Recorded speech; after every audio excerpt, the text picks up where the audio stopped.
Un honor para mí estar con los amigos de Betania con un tema que no es sencillo. No es sencillo porque es fácil decir paz en medio de la tormenta. Hay himnos que hablan de paz en medio de la tormenta. Pero nosotros los seres humanos somos seres carnales y nuestra carne se angustia, tiene miedo. Los frutos de la carne son el temor, los celos, la envidia, etcétera, etcétera. Y nosotros somos carnales, caminando hacia el deseo de ser espirituales. La paz, siendo totalmente realista, nosotros no la podemos encontrar, a menos que comprendamos que lo único que nos puede dar paz es nuestro Padre Celestial. Pero nuestra carne tiene tendencia a no creerle. Tú me vas a decir, yo creo en Dios. ¿Y eso qué mérito tiene? Si los demonios creen y tiemblan, nosotros creemos y no estamos temblando. Los demonios creen y tiemblan. ¿Cuál es el mérito? El mérito es creerle a Dios. Y para el tema de hoy día, nos vamos a basar en un hombre que yo les confieso, que si yo hubiera estado en la época de él, yo no sé, yo habría hecho de todo para que sea mi esposo, porque me parece un hombre tan inteligente, espectacular, grandioso, de carácter, como era Pablo. Pablo era un hombre de carácter, aunque dicen que no era muy agraciado físicamente y que era bajito, yo mido 5'6" o 1,68 más o menos, y entonces, pero no me hubiera importado que me dé por la cintura. ¿Y por qué les comento esto? Porque yo cada vez que yo leo a Pablo hay tanta sabiduría en los libros de la Biblia que él ha escrito. Y nos vamos a referir a un viaje que Pablo hizo y que le tocó estar en una embarcación en donde prácticamente todos pensaban que iban a morir. Y para eso vamos a tener abiertas nuestras Biblias en el libro de Hechos 27. Hechos 27, y vamos a tener ahí la Biblia. ¿Y saben qué? Guárdense este libro para que cuando ustedes tengan problemas, para que cuando ustedes estén en medio de una tormenta perfecta. ¿Qué es una tormenta perfecta? El día está oscuro, hay vientos muy fuertes, la nave, en este caso, las embarcaciones se mueven, parece que las olas son inmensas. Es una tormenta perfecta porque es lo más tenebroso que puede haber, como el robo perfecto.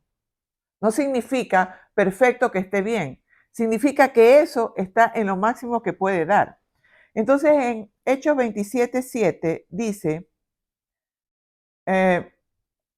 navegando muchos días despacio y llegando a duras penas frente a Nigdo, porque nos impedía el viento, navegamos a sotavento de Creta frente a Salmón. Y costeándola con dificultad, llegamos a un lugar que llaman Buenos Puertos, cerca del cual estaba la ciudad de Lasea. Y habiendo pasado mucho tiempo y siendo ya peligrosa la navegación por haber pasado ya el ayuno, Pablo les amonestaba, diciéndoles, varones, veo que la navegación va a ser con perjuicio y mucha pérdida, no solo del cargamento y de la nave, sino también de nuestras personas. Pero el centurión daba más crédito al piloto y al patrón de la nave que a lo que Pablo decía. Y aquí vamos a parar. ¿Cuántas cosas le estaba diciendo Pablo a los que dirigían la nave y no le daban oídos? Porque Pablo él sabía, porque él estaba en constante comunión con Dios, que ese camino era peligroso. ¿Acaso Pablo era marinero? ¿Acaso Pablo sabía de vientos, de mareas? Pero él estaba en constante comunión con Dios y les dice, es peligroso. Pero más le creyeron al que sabía de barcos.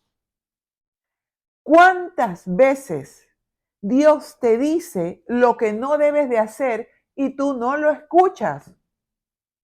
Dios sabe lo que te va a hacer mal. Yo me acuerdo cuando yo vivía en Ecuador. Yo vivía en Ecuador yo tenía, gracias a Dios, una clientela de aproximadamente 15 pacientes diarios. Trabajaba unas 15 horas diarias. Pero mi esposo se vino a los Estados Unidos y yo no quería venir. Yo decía, ¿para qué va a venir acá? Donde mi título universitario de pronto ni vale. Y yo no quería venir. Mi esposo, un hombre de Dios. Entonces, la lógica humana, ¿qué me decían mis pacientes, mis amigas? Yo daba entrevistas por televisión, yo daba conferencias a los colegios, yo tenía muchos pacientes, a mí me iba bien. ¿Cómo vas a cometer la locura de irte a Nueva York estando tú bien acá? Eso decía la lógica humana. Pero Dios dice que la mujer, si su marido es un hombre de Dios, lo siga. Y sí, y mi esposo era un hombre de Dios. Así que me demoré 3 años en obedecer lo que Dios decía. Un día dando un sermón en una iglesia donde yo hablaba de cómo saber si tu decisión es lo que Dios desea, mientras yo lo daba me di cuenta que yo estaba confiando en mi propia prudencia, en mi propia sabiduría y no en lo que dice la palabra de Dios, que si el hombre es un hombre de Dios, un hombre correcto y un hombre que te valora, tú debes seguir a tu esposo. Y lo hice. Hice lo que Dios decía. Pero ¿cuántas veces hacemos lo que Dios dice? Dios dice que no prestes dinero, porque el que presta, el que pide prestado, viene a ser siervo del que le da. Dios te dice que aprendas a vivir con lo que tú tienes, que no te metas en deudas. Dios dice que no debes tener relaciones sexuales sin casarte y sin su bendición. Dios te dice que no te unas, en yugo desigual. En yugo desigual es, tú tienes un novio que bebe, que se emborracha y no está con tus principios, ¿por qué te unes a esa persona? Dios te advierte. Y cuando nosotros no le hacemos caso a Dios, entonces estamos en peligro.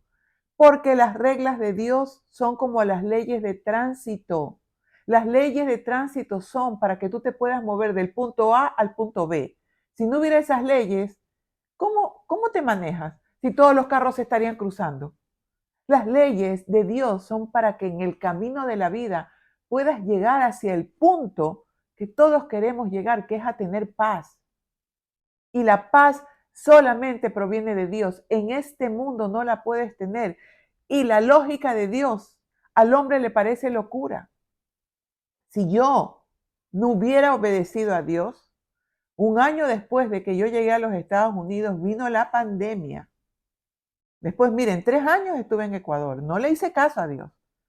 Me vine solo por fe.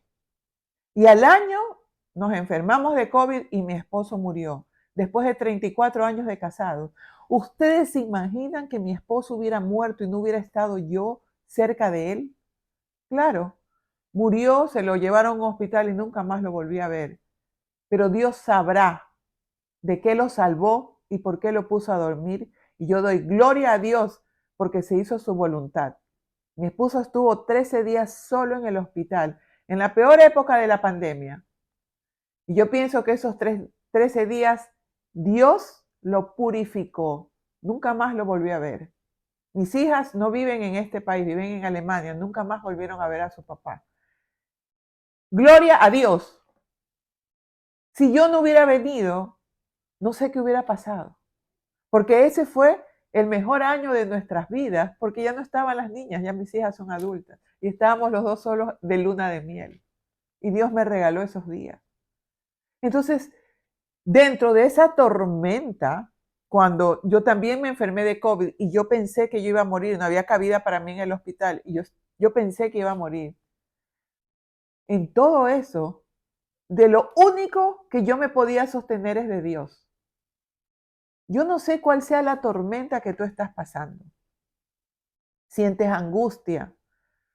Yo sentía ansiedad, desesperación, angustia, miedo.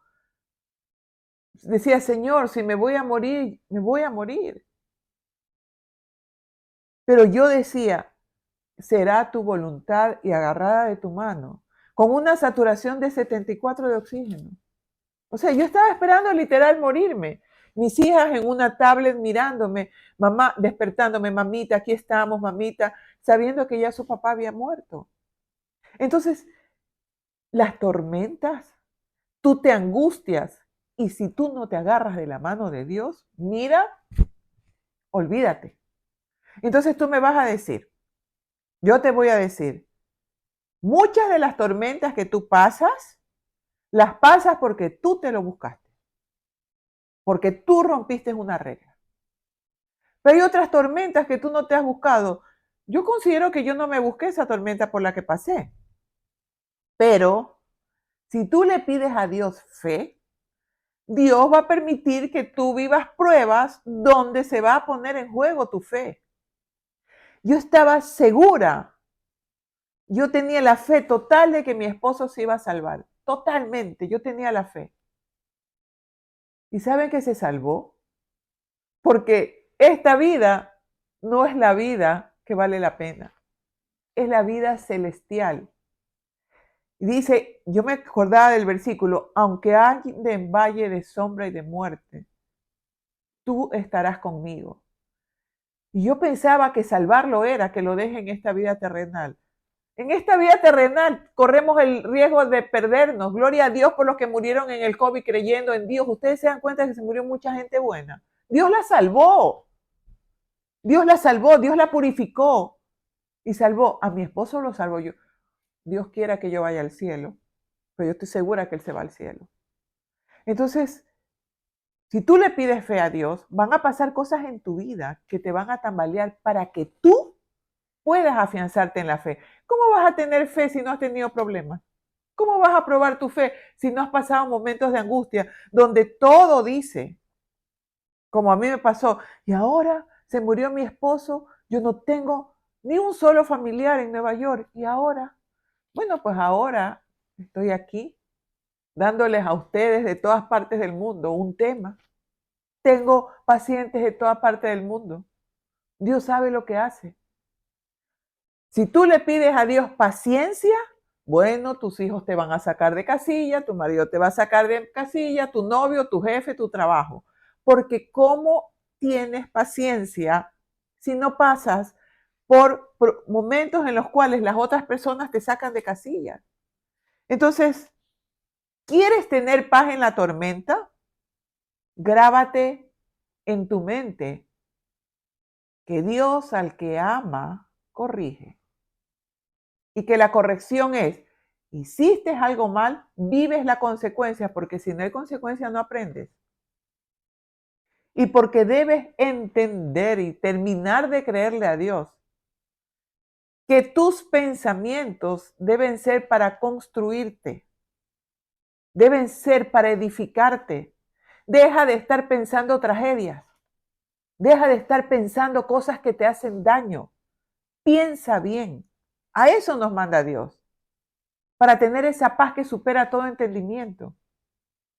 Y recuerda que a los hijos de Dios todas las cosas les son para bien. Dios sabrá por qué no te da eso que tanto pides. Dios sabrá por qué no te da el dinero que tú quieres, ese carro que quieres, esa casa que quieres, irte a ese lugar que quieres. Hay personas, el sueño americano, venir a los Estados Unidos, es un país maravilloso, a mí me gusta. Ya me quedé aquí. Pero ¿cuántos hogares se han perdido? Porque aquí la forma de criar a los hijos es totalmente diferente. Si yo tuviera los hijos pequeños, yo hubiera huido de aquí. ¿Ya? Menos mal que ya están grandes. Entonces, ¿qué reglas rompiste para estar en esta tormenta? ¿O qué te está enseñando Dios a través de esta tormenta sin tú haber roto ninguna regla? Y ¿sabes qué? Fortalécete, porque Dios está a tu lado. ¿Qué pasó? Vamos a irnos ahora al número 20. Dice 20. Recuerden que Pablo les dijo, ¿no? No salgamos, no vayamos, pero no le hicieron caso. En el 20 dice, y no apareciendo ni sol ni estrellas por muchos días, y acosados por una tempestad no pequeña, o sea que era grande, ya habíamos perdido toda esperanza de salvarnos. Entonces Pablo, como hacía ya mucho que no comíamos, puesto en pie en medio de ellos, dijo: habría sido, por cierto, conveniente, oh varones, haberme oído y no zarpar de Creta tan solo para recibir este perjuicio y pérdida. Pasaron los días en angustia. ¿Y qué hizo Pablo? Los reprendió. Les dije que no partiéramos para Creta. Es que no nos gusta cuando hemos hecho algo mal que Dios nos reprenda. Esa tormenta es una forma de reprensión. Pero nosotros queremos que Dios nos pase la manito como cuando somos chiquitos y nuestro papá nos caemos y queremos, desobedecimos al papá, a la mamá, nos caemos y ¿qué queremos? Que nos consuele. Ay, pobrecito, mi chiquito se hizo ay. Así queremos que Dios nos consuele. Y saben que Dios sí nos consuela con su palabra por medio de la Biblia, pero primero es la reprensión. Entonces, Pablo los reprende y luego les dice: pero ahora os exhorto a tener buen ánimo. Es decir, en medio de la tormenta que estés, ten ánimo. Os exhorto a tener buen ánimo, pues no habrá pérdida de vida entre vosotros, sino solamente de la nave. Vas a perder el dinero del banco, vas a perder la casa, vas a perder el carro, vas a perder el trabajo. Dice, no habrá más pérdida que la nave, porque lo único que importa es tu alma. Y mira lo que dice: porque esta noche ha estado conmigo el ángel del Dios de quien soy y a quien sirvo. Todos tenemos un ángel. Me acuerdo cuando mi esposo murió, mis hijas decían: mamá, como solo tengo un nieto, mamá, el angelito de mi papá se ha ido, pero mi nieto era pequeñito y siempre hablaba del abuelo. Y decía: mamá, para mí que el angelito de nuestro papá se ha ido a cuidarlo a él. Todos tenemos un ángel. El ángel de Dios acampa alrededor de los que le temen y los defiende, dice la Biblia. Tú tienes tu ángel ahí al lado en medio de la tormenta. Vas a perder. Pero sabes que te digo una cosa, Dios sabe cuántos días vas a vivir. Él sabe la cantidad de días que vas a vivir. De ti depende la calidad de vida que vas a tener. Pero vas a vivir los días que Dios ha designado. Y si mañana te tienes que morir, te vas a morir. Todos nos vamos a morir. Y si mañana tienes que vivir, vas a vivir. Pero que no sea con falta de fe y de seguridad de que el ángel de Dios acampa a nuestro alrededor y nos defiende. ¿Cuántas veces? Yo me acuerdo que, y les pongo mis casos porque no me gusta hablar de teoría, sino de la propia vivencia. Mi hija estaba secuestrada y se acerca uno de los secuestradores a ella. Le dijo: está jovencita, está bonita. Mi hija estaba joven, habrá tenido unos 22 años, muy bonita. Y cuando se le acercó con una intención de abuso sexual, me dice: mamá, yo le dije, no te metas conmigo, que yo soy de Dios. Y dice que le puso la mano. Y dice: mamá, yo no sé, pero él puso una cara y él retrocedió. Y nunca nadie me puso un dedo encima. ¿Eso fue mi hija? No, eso fue el ángel de Dios que sabía que ella no podría soportar una prueba como esa, porque si la hubiera violado, perdónenme que hable tan crudo, es porque ella lo podía soportar, porque Dios no permite ninguna prueba que no pueda soportar. Así que estés en la tormenta que estés, aunque estés sintiendo que te estás muriendo, no te mueres. Porque si tú estás con Dios, Dios no permite que sea algo que no puedes soportar. Uno a veces dice, yo me acuerdo que yo tuve una paciente, 17 hijos, y la menor de sus hijos era mi paciente. Le miento, era el quinto y la menor, o sea, el quinto y la 17. Entonces me lleva a la mamá, porque dice, yo quiero que vea a mi mamá. Cuando yo veo a la señora, una señora bajita, con 5 centímetros de diferencia entre una pierna y otra, y cojeaba, se sienta en la salita ahí, y yo le digo: mi señora, cuénteme. Ni alcanzaba el piso con los piecitos. Y me dice, mire, yo estoy aquí. Yo le pedí a mi hija que me traiga porque mi hija la escucha. Dígale que me dejen en paz, que me dejen de estar paseando de casa en casa. Porque uno quiere tenerme en su casa una semana, un mes, el otro en la otra. Yo no quiero. Yo quiero ir a mi casa con mis gallinas, mis pollitos y mis plantas. Ya la señora tenía como 80 años. Yo le digo, señora, ¿usted cómo hizo para criar? Porque todos los hijos profesionales. Ah, me dice, yo siempre lavé ropa. El mayor regalo que yo tuve fue cuando mi esposo se murió. Yo le digo, ¿por qué? Porque todo lo que yo trabajaba me lo quitaba y se lo iba a beber. Cuando él se murió yo tuve paz. Entonces mis hijos me ayudaban, trabajaban. Entonces el mayor cuidaba al segundo, el segundo al tercero y así todos se cuidaban. Yo llegué ese día a la casa deprimida. Me acuerdo que estaba mi hija menor, estaba pequeña, como de unos 14 años. Me dice, ¿y esa cara, mamá? Le digo, hija, es que yo me quejo de que he tenido tres y de que es un suplicio tres hijas, porque no es fácil trabajar, tener hijos, el esposo, etcétera, etcétera. Y mi hija me dice, pero ¿y qué pasa, mamá? No, es que hoy día vi una señora con 17 hijos y ella feliz no se quejaba y yo me quejé de tres. Me dice, mamá, la señora Dios le mandó 17 hijos porque ella puede manejar 17 hijos. A ti te mandó tres porque tú puedes manejar tres. Dios permite que tengamos las pruebas que debemos soportar. Y vámonos al 39, 27, 39.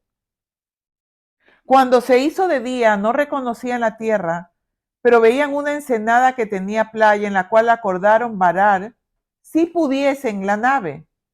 Cortando pues las anclas, las dejaron en el mar, largando todas las amarras del timón e izada al viento la vela de proa, enfilaron hacia la playa.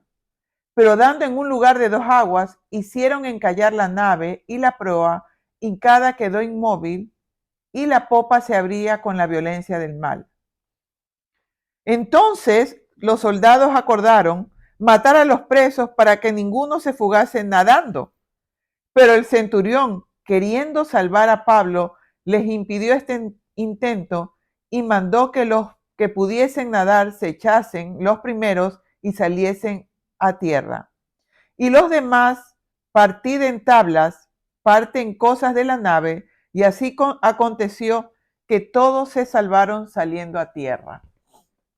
Significa que a pesar de la tormenta y de todo lo que pasaba, ellos hicieron lo que tenían que hacer. Mover la nave lo más que pudieron.